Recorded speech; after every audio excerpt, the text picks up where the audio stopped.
We shall show them our signs on the furthest horizons and within themselves, until it becomes clear to them that it is the truth. Then God turned to the heaven when it was smoke.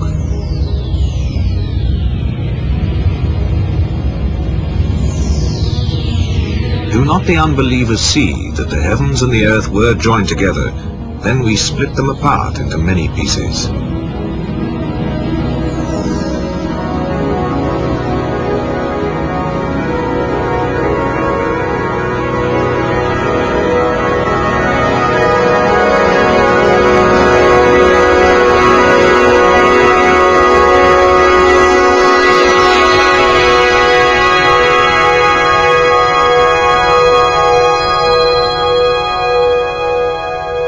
Praise be to God, Lord of the worlds.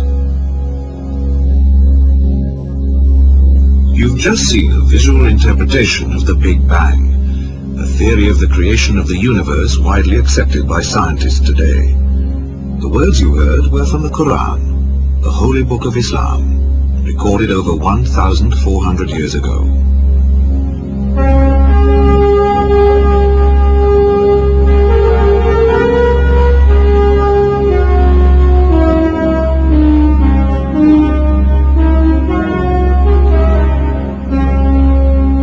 The Quran is the heart and soul of Islam. Muslims believe it to be the wisdom of God, revealed for all mankind through his Prophet Muhammad. It would seem to make no sense to look for factual scientific information in a book that primarily offers spiritual and social guidance through revelation. Yet within the Quran are many verses containing descriptions of the physical world that are remarkably similar to those of modern science. These verses span a wide range of subjects, from the vast workings of the universe to minute details of life on Earth. Do not the unbelievers see that the heavens and earth were joined together? Then we split them into many pieces, and we got every living thing out of water. Surah Al-Anbiya, verse 30. It is in the way the Quran approaches knowledge that it differs so much from modern science. The scientific approach is to isolate and analyze the specific, whilst the Quranic revelation always refers to the specific in relation to and as part of the whole pattern of creation.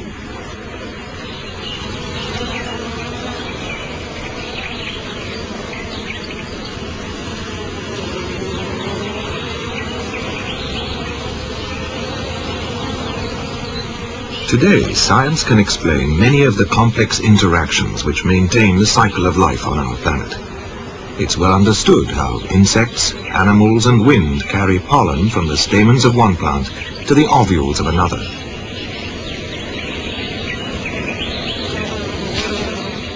This process of fertilization in plants nearly always depends on the existence of definite sexual characteristics, the male stamens and the female ovules. Common knowledge today, but at the time of the Quranic revelation, such detailed information was not widely known. Nevertheless, in the Quran we read, "Of all fruits God placed on the earth, two of a pair." Surah Arad, verse 3. God is the one who sent water down from the sky, and thereby we brought forth pairs of plants, each separate from the other. Surah Taha, verse 53.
The Qur'an describes the particular in order to further man's understanding of the unity of all things and his place within creation.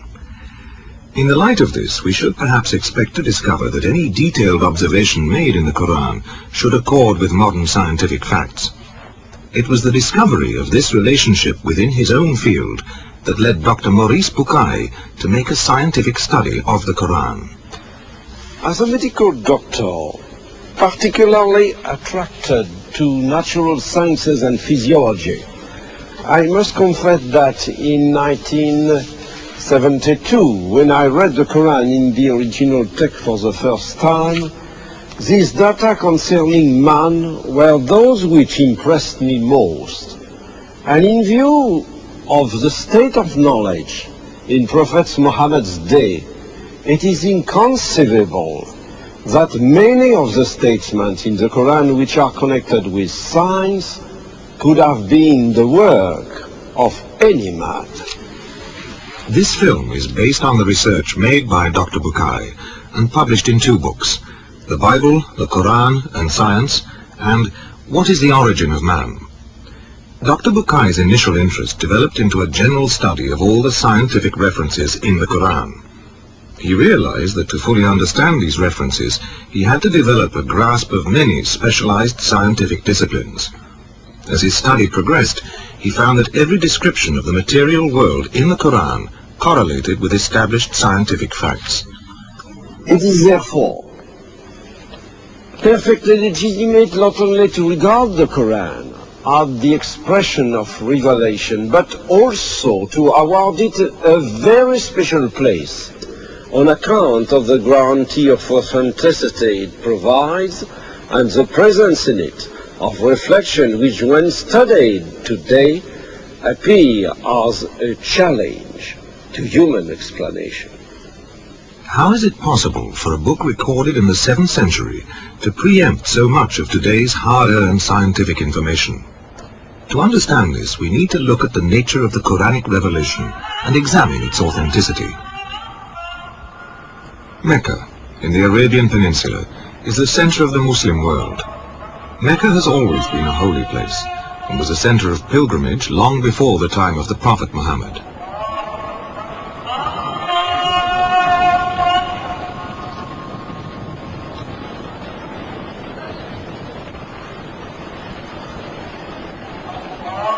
It was here that Muhammad was born and grew up to become a highly respected member of the community and successful merchant trader. It was his habit to retreat to the nearby Mountain of Light for periods of meditation and contemplation. In the cave of Hira, at the age of 42, he received his first revelation on the 6th of August in the year 610. Read, "In the name of your Lord who created man from something which clings." Read, "Your Lord is the most noble, who taught by the pen, who taught man what he did not know." Surat Al-Alaq, verses 1 to 5. The revelations continued over a period of more than 20 years, up to the death of the Prophet in the year 632. The Prophet, being unable to read or write, called upon his literate companions and dictated to them, and so supervised the transcription and proper recording of the revelations. These fragments were later assembled as the Qur'an. Altogether there are 114 surahs, or chapters, composed of more than 6,000 verses. Within 15 years of the Prophet's death, a final Qur'an had been compiled and authenticated by the Prophet's companions, who had been present with him throughout the revelations. This was achieved during the Caliphate of Uthman, at the town of Medina, where the Prophet is buried. When Muhammad brought his message to Mecca, many of the people turned against him, and he was forced to flee with his followers. In Medina he was given refuge, and it was here that the first Muslim community was founded and Islam developed its social form. From that time the Quran has never changed, and the original meaning of the words has been preserved.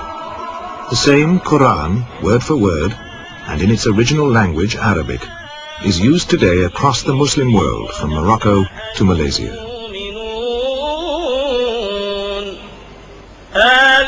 الذين هم في صلاتهم خاشعون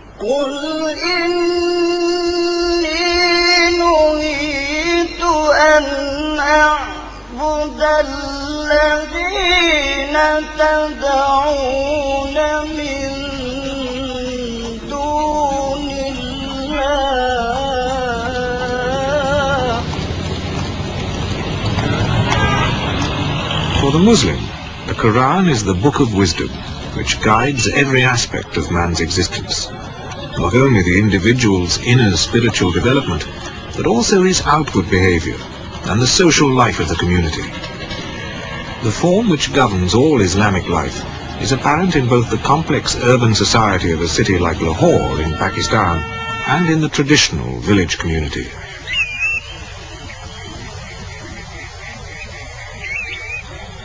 The foundation stone of any community, no matter how large or small, is the individual. It is the behavior of the individual which determines the social pattern, its strength or its weakness. There are many verses in the Quran which guide the individual's behavior and which deal with his responsibility towards others. In any Muslim community, whether urban or rural, this is learnt and understood from a very early age.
The Quran describes this individual responsibility as a trust that God has given to man.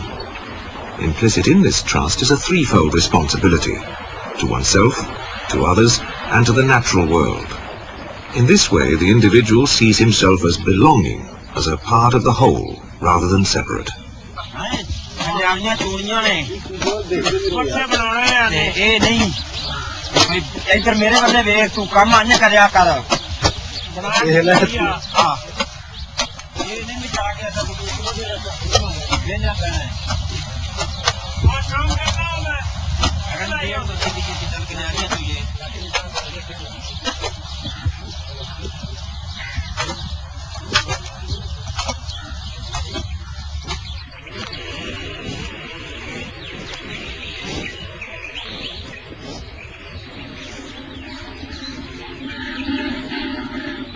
Through the reading of the Quran, even the most routine aspects of daily life are given meaning. The Quran was revealed 600 years before a Muslim scientist, Ibn Nafis, discovered the circulation of blood, and 1,000 years before William Harvey brought this understanding to Western science. Yet the process of digestion and the distribution of nutrients through the blood to the different organs and glands is described in this verse. Truly, in the cattle there is a lesson for you. We give you to drink from what is inside their bodies, coming from a conjunction between the contents of the intestine and the blood, a milk pure and pleasant to drink. Surat Al-Nahl, verse 66.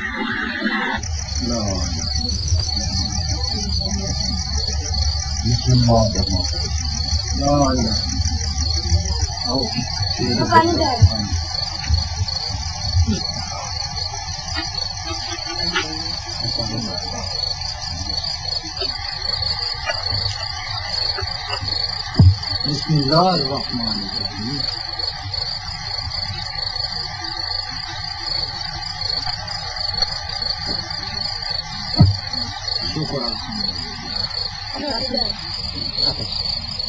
By accepting responsibility for his life, the individual becomes strong.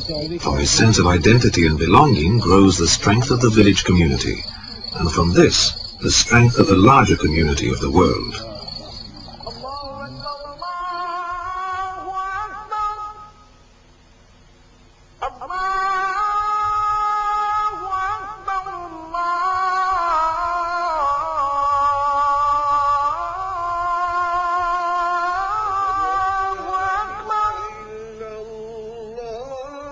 أشهد أن لا إله إلا الله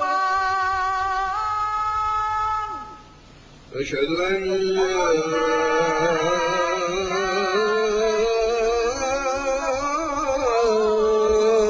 إله إلا الله أشهد أن محمدا رسول الله أشهد أن محمدا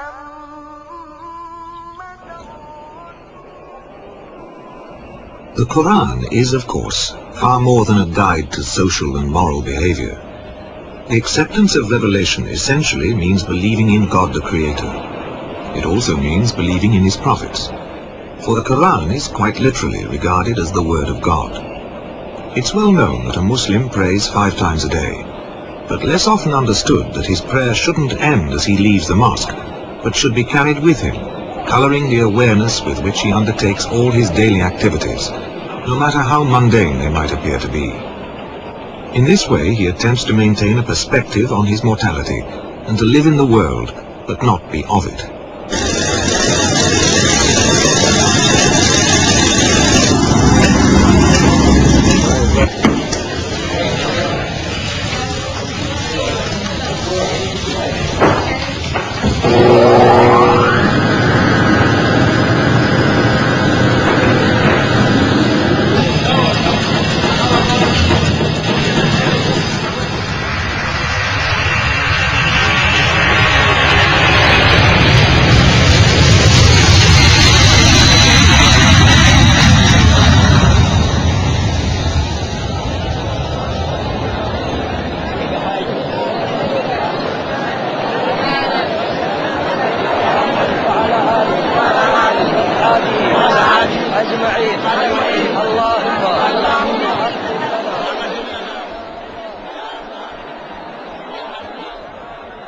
Today there are more than 1 billion Muslims in the world, living in many different countries, divided by language, culture and politics, but joined together through their common belief in God and the teachings of the Qur'an.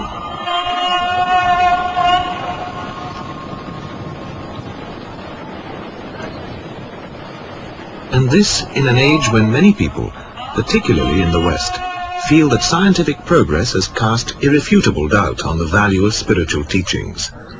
Islam itself has never considered that there is any real contradiction between science and religion. The late Professor Ismail Faruqi was a highly respected authority on Islamic studies. To be a Muslim is to be a scientist, because you cannot be a Muslim if you do not fulfill the terms of the Khilafah. And the terms of the Khilafah are that you deal with nature, that you transform nature within you, and nature in your in other human beings, and nature outside, the trees, the mountains, the rivers, and everything, the whole of creation. So you've got to study nature in order to know its laws, its secrets, as it were, in order to deal with it and transform it. Also, another reason, nature is the creation of God. And God subhanahu wa ta'ala, Allah subhanahu wa ta'ala has planted in nature His sunan, His patterns. And therefore to discover the patterns of nature is to discover the sunan of Allah, and therefore to glorify Allah. And so there are these 2 reasons why every Muslim must be a scientist. And this is why the Muslims have done wonders in science. Therefore the Muslim goes to nature not because nature is an enemy, like for instance the Greeks did. The Muslim goes to study nature not because there is a jinni in nature which he is trying to master or to subdue. Not at all. The Muslim goes to nature because nature is a gift from Allah, which Allah has made musakhar, that is to say subservient to man, in order that man may live and may fulfill the commandments of Allah. By observing nature, man has always learnt to adapt it to his needs. Ancient irrigation systems are a perfect example of man turning observation into practical knowledge. It isn't necessary to have a scientist's understanding of nature to develop such basic technology.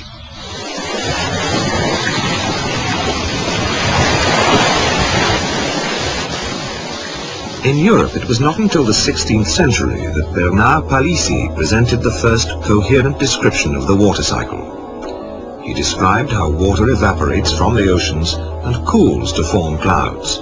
The clouds move inland, where they rise, condense, and fall as rain. The rain gathers in lakes and streams and flows back to the oceans in a continuous cycle. This picture is familiar to us today, but at the time of the Prophet, the prevalent ideas owed more to myth and speculation than to observed fact. In the 7th century BC, Thales of Miletus believed that surface spray from the oceans was picked up by the winds and carried inland to fall as rain. It was thought that the water returned to the ocean through a great abyss, which Plato called the Tartarus, whereas Aristotle imagined that water vapor from the soil condensed in cool mountain caverns and formed underground lakes that fed springs. The Qur'an, far from reflecting the common misconceptions of the time, is in close agreement with the facts of modern hydrology. Have you not seen that God makes the clouds move gently, then joins them together, then makes them a heap? You see raindrops issuing from within them. Surat An-Nur, verse 43. It is God who sends the winds, and they raise the clouds. Then he spreads them in the sky as he wills, breaking them into fragments until you see raindrops falling from within them. Then when he has made them reach those of his servants he wills, see how they rejoice, even though before they received the rain they were dumb with despair. Surat Ar-Rum, verse 48.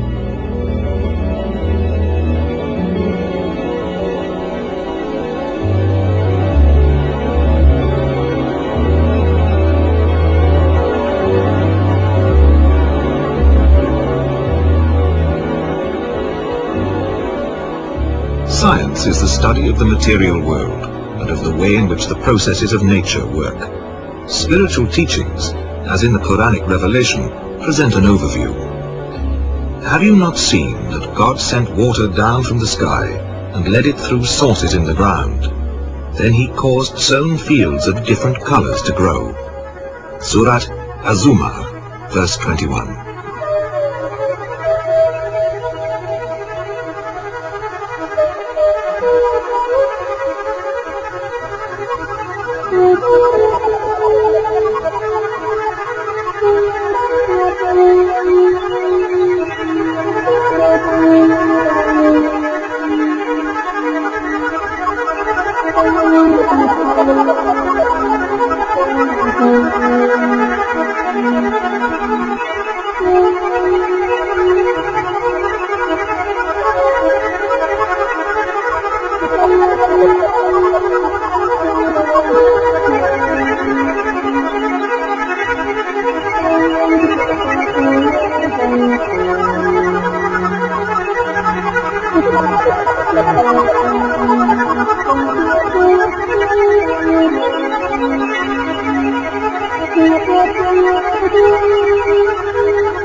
And among his signs, he shows you the lightning by way both of fear and hope, and he sends down rain from the sky, and with it gives life to the earth after it is dead. Truly in that are signs for those who are wise. Surat Ar-Rum, verse 24.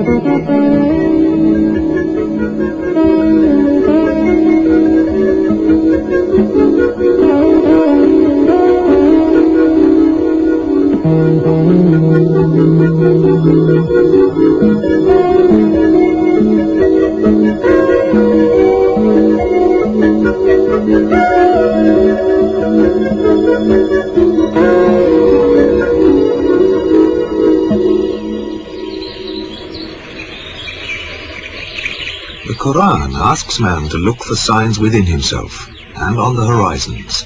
To attain understanding, a man must use his eyes, his mind, and his heart.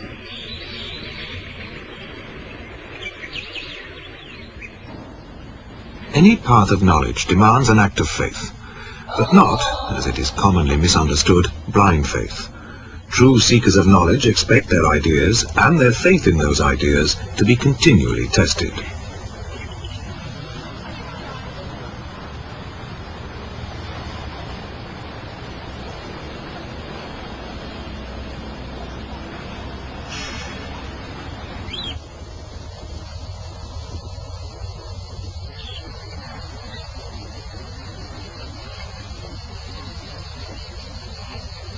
In the short history of modern science, many ideas and concepts have been presented only to be discarded as new evidence points to a different truth.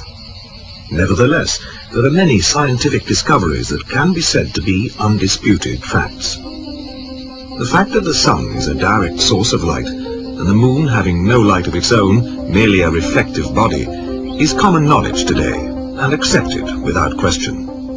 1400 years ago, such specific details were not commonly known. Yet in the Quran, moonlight is described as munir, a word meaning to borrow or to reflect. The sun is compared to a blazing lamp, wahaj, or a torch, siraj, a precise and accurate description of the difference between sunlight and moonlight. Blessed is the one who placed the constellation in heaven and placed therein a lamp, and a moon giving light. Surat Al-Furqan, verse 61.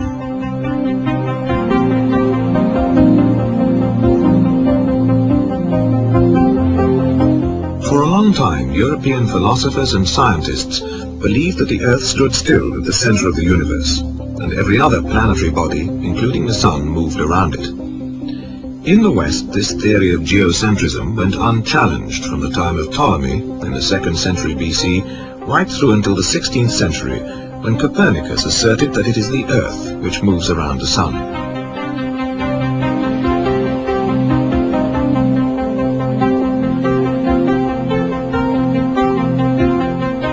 In 1609, the German astronomer Johannes Kepler published the Astronomy Nova, in which he concluded that not only do the planets move in elliptical orbits around the sun, but they also rotate upon their axes at irregular speeds. With this knowledge, it became possible for European scientists to explain correctly many of the mechanisms of our solar system, including the process of night and day. In describing the sequence of night and day, the Quran uses the Arabic verb kawara, which tells how the night winds or coils itself about the day and the day about the night, an image which fits perfectly with the cycle of night and day produced by the turning of the earth upon its axis. He makes the night enfold the day and the day enfold the night. Surat Az-Zumar, verse 5.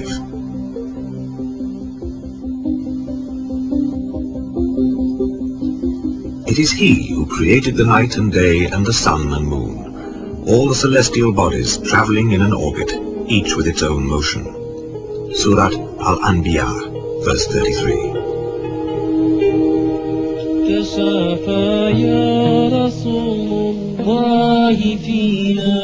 Revelation goes much further than science in its unified vision of creation. Yet those aspects of it which specifically describe the material world agree with established scientific fact. Also, there is no observation in the Quran which is contradicted by scientific fact.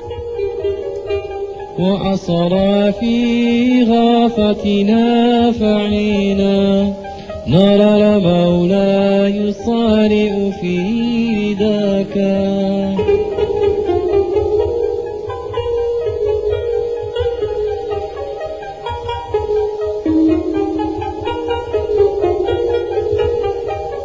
عليك الصلاة وبين كل هن وعالك كلهم وأنا ولاك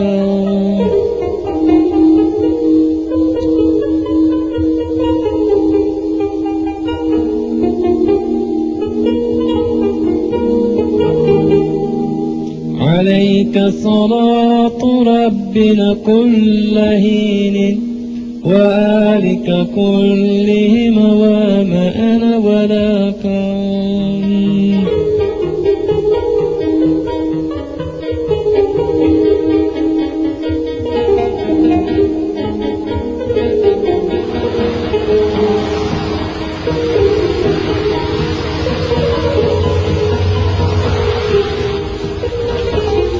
There is no genuine quarrel between the religious search for wisdom and the scientific search for truth.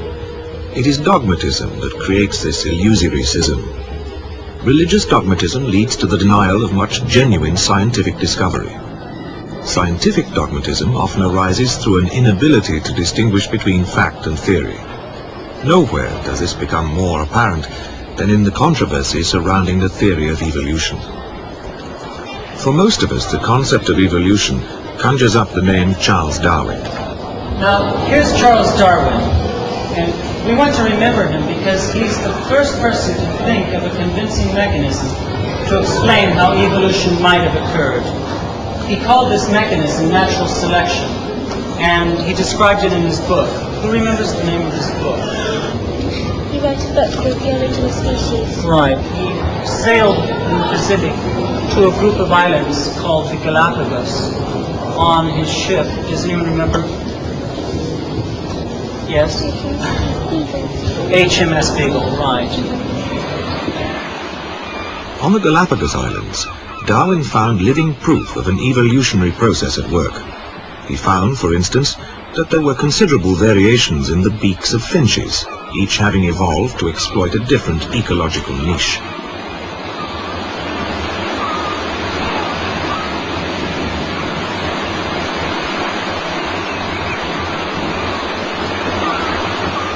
But the variations all occurred within the same species. Darwin was unable to find any evidence to support his theory that one species could evolve into another. He expressed his misgivings in a letter written to Thomas Thornton in 1861. But I believe in natural selection, not because I can prove in any single case that it has changed one species into another, but because it groups and explains well, as it seems to me, a host of facts in classification, embryology, morphology, rudimentary organs, geological succession and distribution. Some apes. Which one is some apes?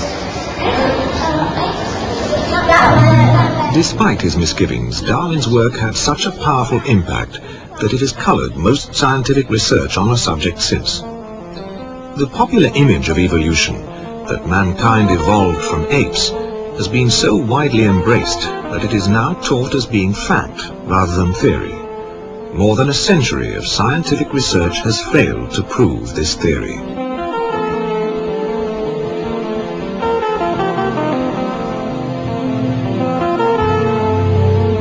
For a long time, the major line of research was paleontology, the study of fossils.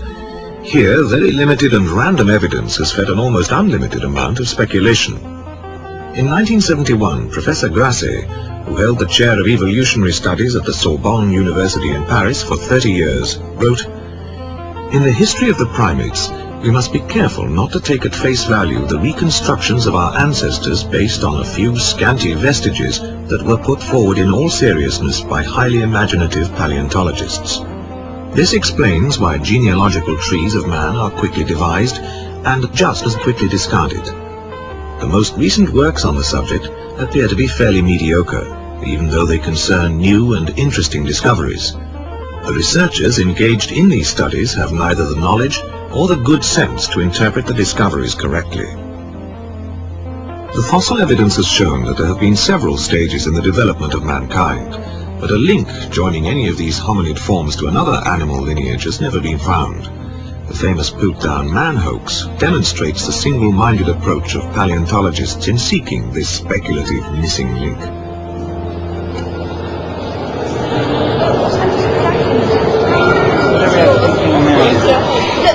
If it was a bit bigger, would you like her? Big eyebrows. Like her?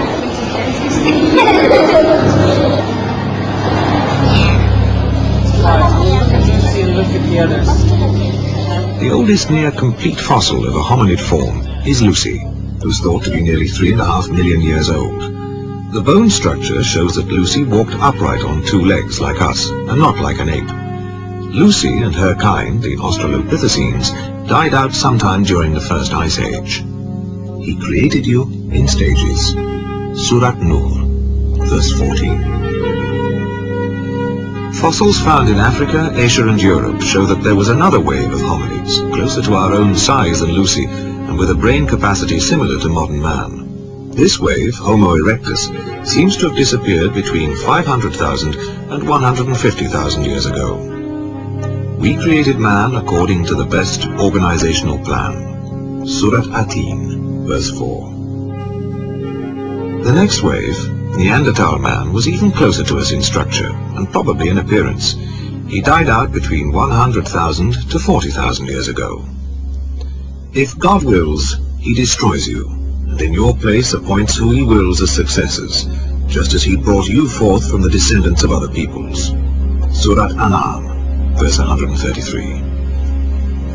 Neanderthal man was overlapped and succeeded by the fourth wave, Cro-Magnon man, who is the direct ancestor of modern man.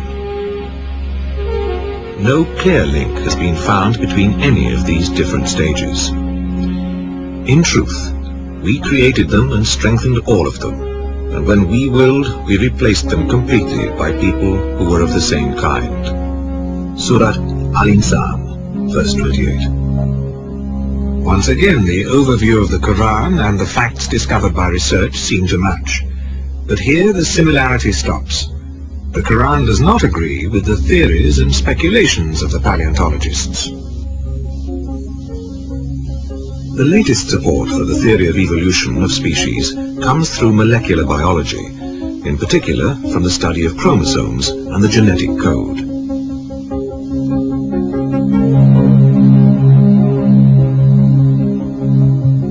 In multi-celled organisms, the complete genetic code is contained within the nucleus of each and every cell in the body. An individual inherits exact copies of genes from the parents, so passing on information from one generation to another. The only way a gene can change is through mutation during the duplication process.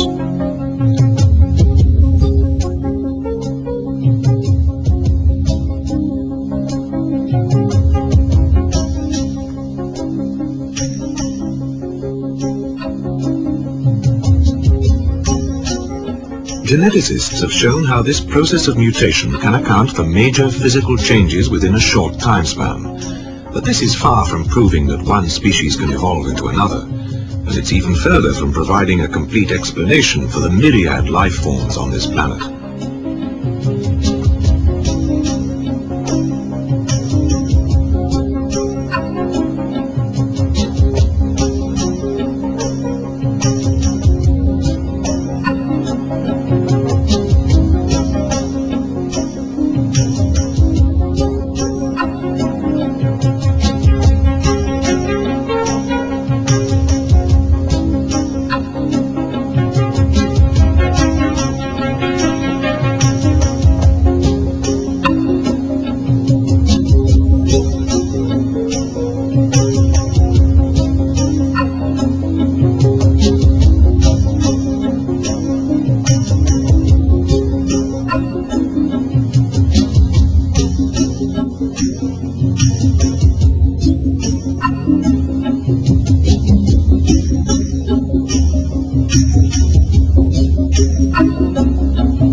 For multi-celled organisms to change their nature and function, many different features have to evolve together.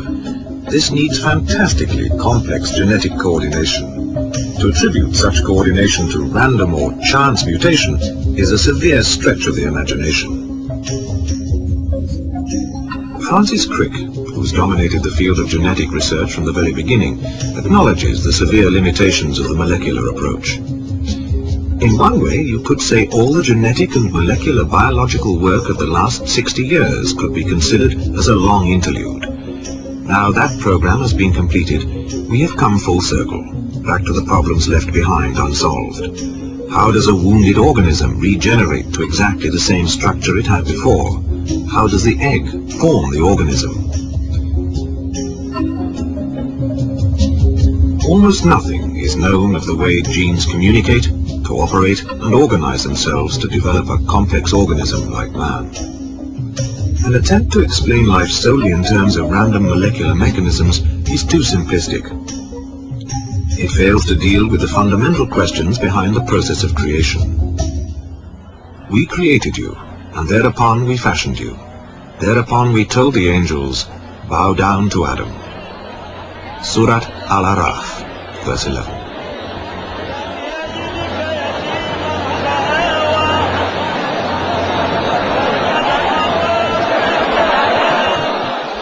The spiritual concept behind the creation of man from clay or earth is well known. Science has shown how there is also a physical reality in this statement. The chemical components which form the human body are present to a greater or lesser quantity in the ground. God is the one who created you, then fashioned you harmoniously and in due proportion. Into whatever form He willed, He made you out of components. Surat Al-Infitar, verses 7 and 8. The creation of mankind as a species can be seen in microcosm with the creation of each individual human being. The Quranic verses dealing with the fertilization and development of the human embryo are stunning in their clarity and precision. What you're seeing is the actual journey of the male sperm to the egg, photographed inside the body for the first time. God fashioned the two of a pair, the male and female, from a small quantity of sperm when it is poured out. Surat An-Najm, verses 45 and 46. Then we placed man as a small quantity of sperm in a safe lodging, firmly established. Surat Al-Mu'minun, verse 13.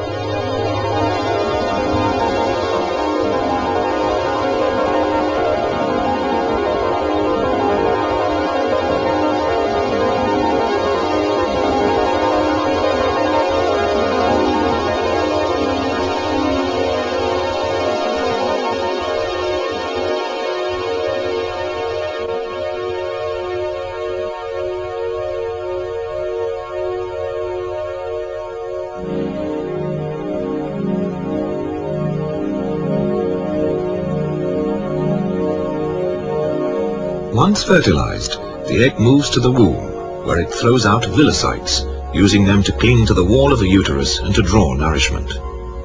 Read, "In the name of your Lord who fashioned man from something which clings." Surat Al-Alaq, verses 1 and 2. We fashioned the thing which clings into a chewed lump of flesh, and we fashioned the chewed lump of flesh into bones, and we clothed the bones with intact flesh. Surat Al-Mu'minun, verse 14. As the embryo grows, it passes through stages where many of its parts are out of proportion. We fashioned you into something which clings, into a lump of flesh in proportion and out of proportion. Surat Al-Hajj, verse 5.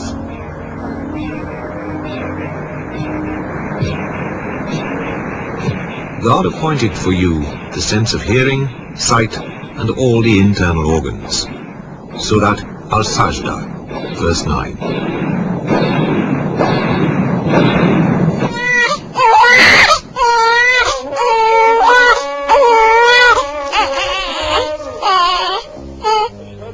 Today we are born into an age of great scientific accomplishment. We've learnt about many of nature's infinitely complex mechanisms. When we think about the remarkable organization presiding over the birth and maintenance of life, it becomes less and less possible to consider it as the result of chance. As scientists delve deeper into cellular and subatomic worlds and outwards into mysteries of the universe, they reach new and baffling frontiers of knowledge. The classical mechanistic view of life ceases to work, and scientists are confronted with questions that have traditionally been seen as belonging to the realm of spiritual and religious belief. It is certain that science, being a relative form of knowledge, will never be able to answer these questions. O assembly of jinns and men, if you can penetrate regions of the heavens and the earth, then penetrate them. You will never penetrate them, save with a power. Surat Ar-Rahman, verse 33.